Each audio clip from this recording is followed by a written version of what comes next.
Hey guys, so I'm going to post a response to my thread video. So let's see if I can get this done. One video, one shot here. What is my idea of a perfect album? To me, perfect album, and I could probably name 100 examples of this, but for me, it has to be cohesive. It has to be. It all has to work. Each song somehow has to fit together, almost like a good mixtape. If you remember, if you made mixtapes back in the day, you remember the good ones, and they just, for some reason, it just fit together perfectly. But unlike a mixtape, a good album has to be, again, cohesive. Every song has to be great, and it all has to have the kind of the same sound too. Like, again, cohesiveness. And let me just show you some examples of what I think is a perfect album. And again, I could pull out a bunch, but I pulled out Nirvana's Nevermind. To me, perfect album. Whole thing from beginning to end is just great. You have, this is a classic album. The whole thing has that same sound pretty much. Each side has an acoustic track mixed in with that, that harder edge sound, But perfect album, in my opinion. Another one would be, I couldn't, again, named a bunch of Neil Young albums, but I went with Zuma. Just because it all has that same rock sound. They're all great songs from beginning to end. I don't think there's a bad song on this record. Opens with Don't Cry No Tears, Danger Bird. It has Pardon My Heart, which is an acoustic track. Second side, Stupid Girl, Drive Back, Cortez the Killer. And closes with Through My Sails, which is a Crosby, Stills, Nash track.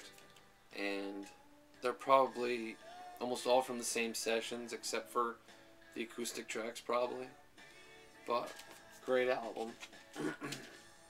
This could probably be an example of covers that a CD can never do justice. I mean, my CD is this kind of shot, but I mean, come on. What would you pick? Another example, just again as an example, but Bruce Springsteen's Nebraska. I mean, I think all these songs were, as raw as this album is, I think all these songs were meant to be demos, but put it out, and it's just probably one of my favorite Springsteen albums.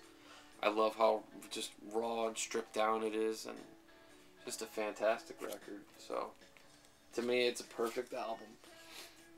And again, there's probably a lot of variations of what a perfect album is, but just a couple examples. One LP or box set that you want but is so rare or so expensive you probably never own it. What came to mind immediately was, of course, Neil Young's first ever release when he was with the Squires, and it was 45, so it's not an LP, but Mustang backed with Aurora, and this is a reissue that came with the Archives box set. So technically, yes, I do have it. It's a reissue, and usually my rule is a copy of an album is a copy of an album. It's a good copy, plays well, sounds good. I got it, but in this case, it's just not going to work. So there's always the question, is my Neil Young collection really complete without this?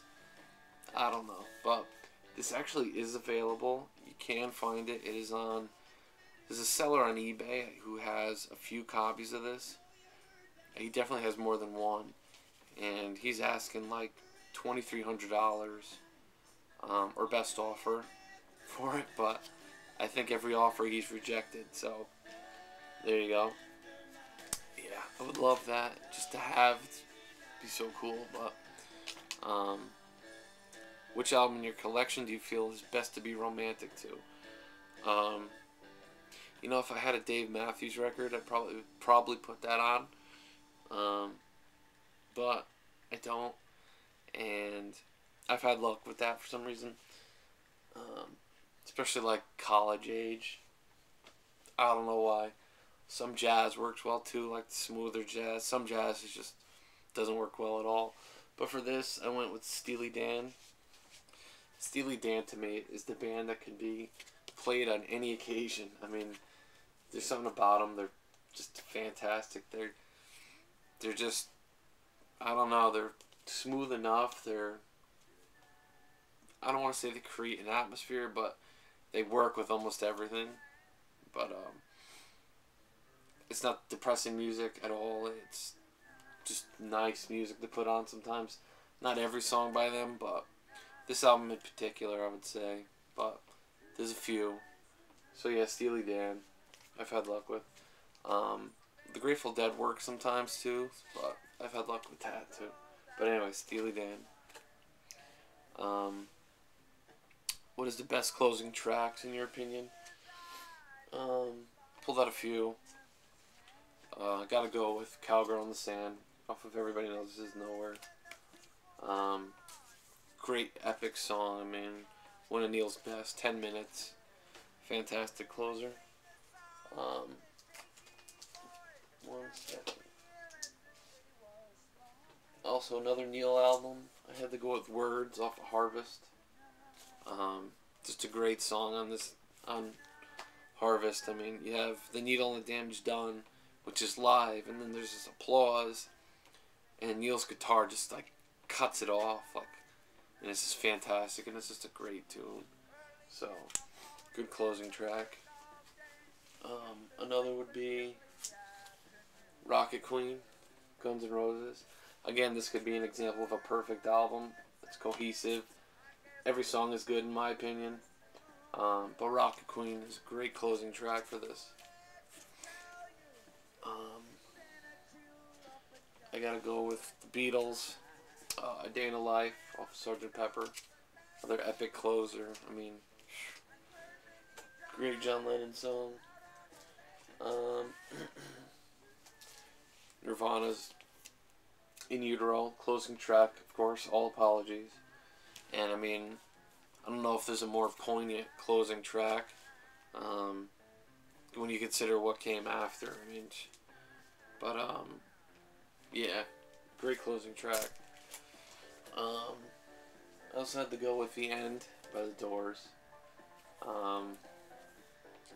It's not about that tune. I mean, I think they tried to duplicate it with on Strange Days with When the Music's Over, but it doesn't work as well as on their debut with The End. Also, something about that song just has to be heard on vinyl. Something about it, you know, it starts off very quiet, but even if you have a few crackles on it, still works great. I mean, I don't know, something about that. Dan, I know you're probably going to pick this one as well, but I had to go with it. Titus Andronicus, The Battle of Hampton Roads. I mean, that's an epic closing track, and I've really come to like this album a lot. The whole thing, again, another example of a cohesive record. Perfect. The whole thing is good, I think. But yeah, that last track is just, I forget how long it is. There's no times on here, but it's long. It's probably like at least 10 minutes, I think. But great closing track on this record. And one more. I gotta go with the Beatles again with, I know Spellerini picked this as well, but gotta go with it. You Never Give Your Money, the whole medley that they do at the end. Sun King, Me and Mr. Mustard, Polythene Pam, She Came In Through the Bathroom Window, Golden Slumbers, Carry That Weight, the end. But great closer, and a great close to their career too. Fantastic. I think that's all I picked for that. Yeah. What does your family, girlfriend, wife, etc. think about your collecting? Well, my wife, she bought me my first turntable. She bought me my first records. At this point, though, I think she has gotten to the point where she kind of puts up with it. She doesn't. I think she finds me amusing in that how into it I am, how into vinyl I am. I mean, just the other day, I mean, I probably held up a record and said, I probably said something like, look at this, this is like a work of art. I mean, there's nothing like this, And to me, I don't know, I think music is the highest form of art that we have. I mean, what's more effective? I don't think there's anything as far as, getting an emotional reaction out of you, which is, I think, kind of the point of art is. You look at a painting, it makes you feel something. Well, I would say music is like 50 times looking at a great painting to me. And I do appreciate art, but music is just so much more of it. And I don't know, it's something like, you gotta have a record. I mean, each one is like a piece of art. So she just kind of finds me amusing, and she puts up with it too. Sometimes she thinks I should probably spend a little less, and I gotta agree with her. Lately I've been kind of going nuts, but anyway. If I was in dire need of cash, what part of my collection would I sell? Looking at it like, what part would I get rid of first? Like, what I could stand to part with? There's a lot of like used stuff that I have. More of the classic rock stuff that I really don't listen to that much anymore, but a lot of them were also my first record, so I guess I would part with that, but I probably wouldn't get a lot of money for it because they're all pretty common. If I really wanted to get money, I guess it would have to be my Neil collection. It's the biggest part of my collection, I guess, of, one thing. And I paid the most for that stuff, and I'd probably get the most money for it. So if I really needed cash, like, my daughter's starving, I'd probably have to sell that, and that's a painful thought. But anyway, an example of cover art that a CD could never do justice. I picked this one out just because I have the CD. I just showed this, but for something about it, the CD just doesn't do justice. I mean, Tonight's the Night would have worked too, just that dark cover. I mean, this thing, just like Tonight's the Night, where probably ate up a lot of black ink printing this, but it's something about it. You gotta have this on vinyl. Just the big picture.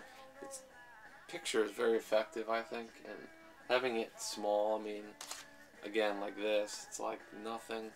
So there's one, The Noise. And I went with a lot of like psychedelic stuff that you have to see it in 12-inch to really appreciate it. So the Zombies, the 13th Floor Elevators. Not that there's a lot going on here, but just the colors and everything. It's got to be big. Cream, Disraeli Gears. A lot going on here. And on the back, I mean, look at that. Cool cover, I mean. CD just doesn't work. And this one, Love Forever Changes. Again, not that there's a lot going on, but there's a lot of cool little things in this little picture here, so I picked that one as well. You can probably say this with just about any record compared to the CD. A big part is the cover art, so there you go. And who's my musical hero? I don't know. That one's difficult, right? Definitely, by far, without a doubt, Neil Young. I got turned on, as you know, I got turned on to Neil Young when I was like 15, and I've been a freak since. I mean, I'm just so into Neil for some reason. And to me, any true music fan that doesn't appreciate Neil Young, I don't know. I mean, I can't recommend it enough. The guy's career is just unbelievable. I've seen him live 16 times. I'm like a broken record with that. I have all his albums. Yeah, I mean, by far, Neil Young, I mean, just fantastic. But if you're not into him, I can't recommend it enough. Check him out. But, so there you go. Glad to see some responses.